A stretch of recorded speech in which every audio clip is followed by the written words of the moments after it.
भारत केवल एक भूभाग नहीं, एक विचार है, एक जीवंत दर्शन है। स्वतंत्रता के बाद जब देश अपनी पहचान फिर से गढ़ रहा था, तब कुछ मनीषियों ने महसूस किया कि केवल राजनीतिक स्वतंत्रता पर्याप्त नहीं है। समाज को मानसिक, सांस्कृतिक और आत्मिक रूप से सुदृढ़ होना होगा। स्वतंत्रता के बाद भारत ने अनेक सामाजिक और सांस्कृतिक संगठनों को जन्म दिया, लेकिन एक ऐसा आंदोलन भी शुरू हुआ जिसने सेवा को संस्कार बनाया और समाज को परिवार। एक ऐसा संगठन जो समाज के सक्षम वर्ग को पूजा भाव से वंचितों की सेवा के लिए प्रेरित करे, जो संस्कारों के माध्यम से राष्ट्र निर्माण की नींव रखे। उस संगठन का नाम है भारत विकास परिषद। भारत विकास परिषद अमर रहे, हम सब एक हैं। वर्ष 1963।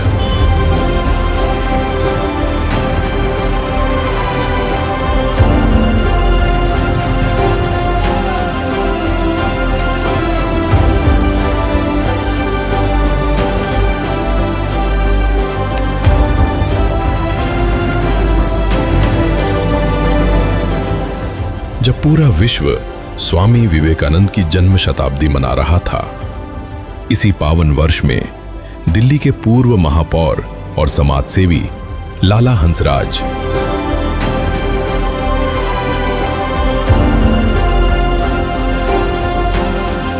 और डॉक्टर सूरज प्रकाश ने इसकी नींव रखी। उद्देश्य स्पष्ट था, स्वामी विवेकानंद के मैन मेकिंग, मनुष्य निर्माण के विचारों को धरातल पर उतारना। 12 जनवरी 1963 को दिल्ली की एक छोटी सी शाखा से शुरू हुआ यह पौधा आज एक विशाल वटवृक्ष बन चुका है। भारत विकास परिषद की सबसे बड़ी शक्ति इसकी विचारधारा से जुड़े प्रबुद्ध जन रहे हैं। साहित्य की अमर हस्ताक्षर महादेवी वर्मा से लेकर प्रख्यात न्यायविद डॉक्टर लक्ष्मी मल्ला सिंघवी तक इस संगठन को महान मस्तिष्क मिले हैं। संरक्षक के रूप में न्यायमूर्ति हंसराज खन्ना और श्री गोविंद नारायण ICS ने इसे दिशा दी।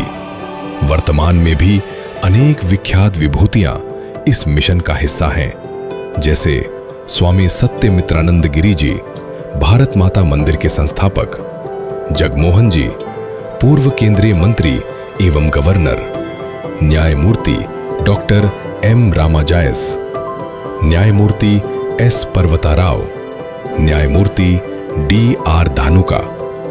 इन नामों की गरिमा ही ये बताती है कि परिषद केवल एक NGO नहीं, बल्कि समाज के श्रेष्ठतम मस्तिष्क का संगम है।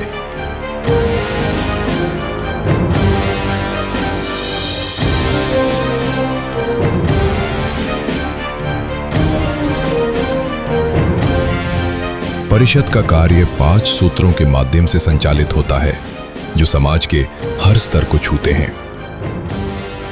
पहला, संपर्क। समाज के विचारशील लोगों को राष्ट्र निर्माण के लिए एक मंच पर लाना। दूसरा, सहयोग। मैं से हम की यात्रा, सामूहिक शक्ति का संचय। तीसरा, संस्कार। युवा पीढ़ी को पाश्चात्य संस्कृति के अंधानुकरण से बचाकर भारतीय मूल्यों से जोड़ना। चौथा, सेवा। नर सेवा, नारायण सेवा। यह सेवा कोई एहसान नहीं, बल्कि प्राप्तकर्ता की पूजा है। और पांचवा, समर्पण। बिना किसी अहंकार के अपना समय और संसाधन मातृभूमि को सौंप देना। आज परिषद का विस्तार कश्मीर से कन्याकुमारी तक है। एक शाखा से शुरू हुआ सफर अब 1430 शाखाओं तक पहुंच गया है और इस संगठन से 70,000 परिवार सदस्य के रूप में नामांकित है। एक अद्भुत बात यह है कि यहां व्यक्ति नहीं, परिवार सदस्य होता है। पति पत्नी कंधे से कंधा मिलाकर सेवा करते हैं। देश को 7 रीजन और 71 प्रांतों में बांटकर सूक्ष्म स्तर पर प्रबंधन किया जाता है, ताकि विकास की धारा अंतिम व्यक्ति तक पहुंचे।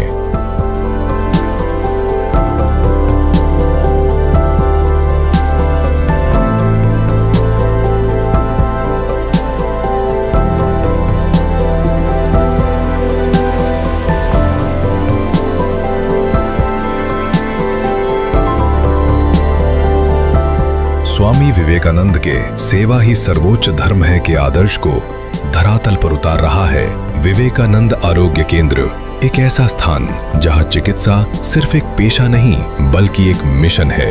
गुरुग्राम के सेक्टर 12A में स्थित ये केंद्र भारत विकास परिषद द्वारा संचालित है। यहाँ आधुनिक तकनीक और मानवीय संवेदनाओं का एक अद्भुत संगम देखने को मिलता है। इसका उद्देश्य है समाज के हर वर्ग को कम से कम खर्च में बेहतरीन इलाज उपलब्ध कराना। यह उपलब्ध है संपूर्ण और आधुनिक चिकित्सा सेवाएं, OPD सेवाएं, सामान्य चिकित्सा, दंत चिकित्सा और नेत्र रोग, विशेषज्ञ सेवाएं, स्त्री रोग, आर्थोपेडिक्स और फिजियोथेरेपी, आधुनिक diagnostics, digital x-ray, ultrasound, mammography और अत्याधुनिक लैब परीक्षण, गुर्दे के मरीजों के लिए उच्च स्तरीय और किफायती डायलिसिस की सुविधा। यहाँ आधुनिक मशीनों के साथ साथ हॉस्पिटल मैनेजमेंट सिस्टम का उपयोग किया जाता है, जिससे मरीजों का सारा रिकॉर्ड डिजिटल रूप में सुरक्षित रहता है। ये केंद्र मध्यम और निम्न आय वर्ग के लिए एक नई उम्मीद बन गया है। विवेकानंद आरोग्य केंद्र सिर्फ बीमारियां ठीक नहीं करता, ये स्वस्थ जीवन के प्रति जागरूकता भी फैलाता है। समर्पण, सेवा और संस्कार, यही इसकी पहचान है। स्वस्थ नागरिक, समर्थ राष्ट्र। भारत विकास परिषद केवल भौतिक सहायता नहीं बांटती, वो आत्मविश्वास बांटती है। इसका अंतिम लक्ष्य है स्वस्थ, समर्थ, संस्कारित भारत। एक ऐसा भारत जो आधुनिक भी हो और सनातन भी, जहां विज्ञान के साथ संस्कार हो और समृद्धि के साथ सेवा का भाव हो। यदि आप भी राष्ट्र के इस यज्ञ में अपनी आहुति देना चाहते हैं, तो भारत विकास परिषद आपका आह्वान करती है।